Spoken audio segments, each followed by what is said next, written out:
Γεια σας! Πάμε σήμερα για ένα νέο βίντεο. Σήμερα θα κάνουμε γάβρο στο φούρνο. Είναι σαν τηγανιτός, δεν έχει να ζηλέψει τίποτα από ένα τηγανιτό γάβρο, τραγανός, πεντανόστιμος. Τη συνταγή μου την είπε η κυρία Στέλλα Τσάνου, την είχε βάλει στην ομάδα εχθές, οπότε θα σας τη δείξω εγώ σήμερα.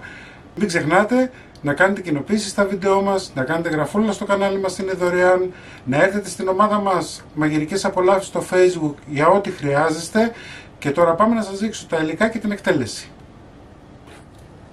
Εδώ έχω πλύνει καλά και έχω καθαρίσει γάβρο, έτσι δεν παίζει ρόλο το βάρος, 1 κιλό, 1,5 κιλό όσο θέλετε. Θα βάλουμε πιπέρι.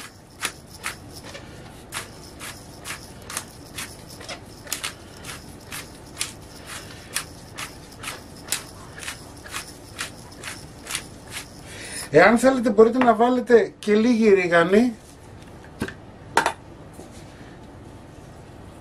Αλατίζουμε. Θα τον ανακατέψουμε. Να πάει παντού το αλάτι. Ωραία. Λοιπόν, εδώ έχουμε αλεύρι, το ταψί μας. Ψεκάζουμε λιγάκι.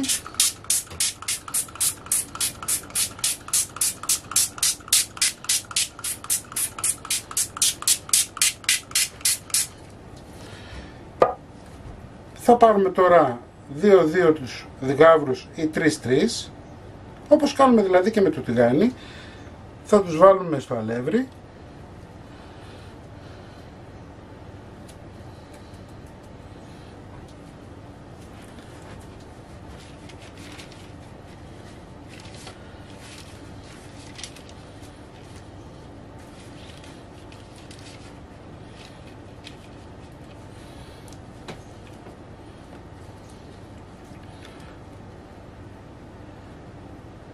Είναι πάρα πολύ απλή η συνταγή και πιστέψτε με ότι γίνεται, το δοκίμασα και εγώ και δεν το πίστευα, γίνεται όπως είναι ο τηγανιτός.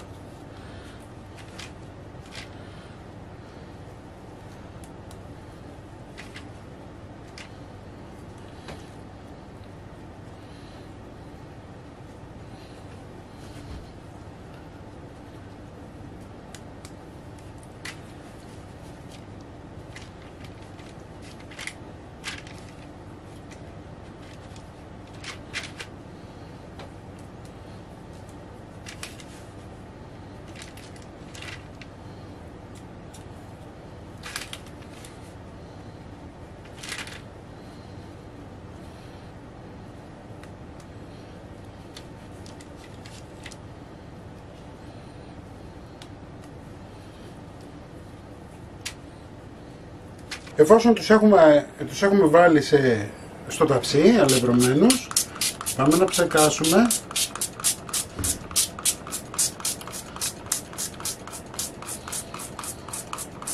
Εάν δεν έχετε ψεκαστήρι μπορείτε να το κάνετε με ένα πινελάκι. Εντάξει.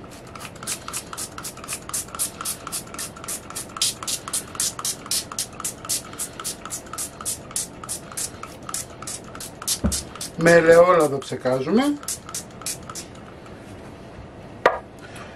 Αν δεν έχετε ψεκαστήρι, το κάνετε με πινελάκι, βλέπετε. Σας το κάνω και με πινέλο εγώ, αν και δεν χρειάζεται τώρα, απλά για να το δείτε. Λοιπόν, και πάμε για φούρνισμα, ψηλά το ταψί μας, έτσι, ψηλά το ταψί στο φούρνο για 20 λεπτά περίπου, στους 180 βαθμούς αντιστάσεις. Τα ψαράκια μας είναι έτοιμα, έτσι, χωρίς τηγάνι, βλέπετε μοιάζουν ότι είναι σαν τηγανιτά και γίνονται φανταστικά. Λοιπόν, μην ξεχνάτε να κάνετε κοινοποίησεις στα βίντεο μας, να κάνετε γραφούλα στο κανάλι μας, οτιδήποτε χρειάζεστε μπορείτε να έρθετε στην ομάδα μας Μαγειρικές Απολαύσεις στο Facebook και τη συνταγή όπως πάντα θα την βάλω στο www.magirikesapolavsis.gr. Να είσαστε καλά και θα τα πούμε πάλι με ένα επόμενο βίντεο. Γεια και χαρά σας!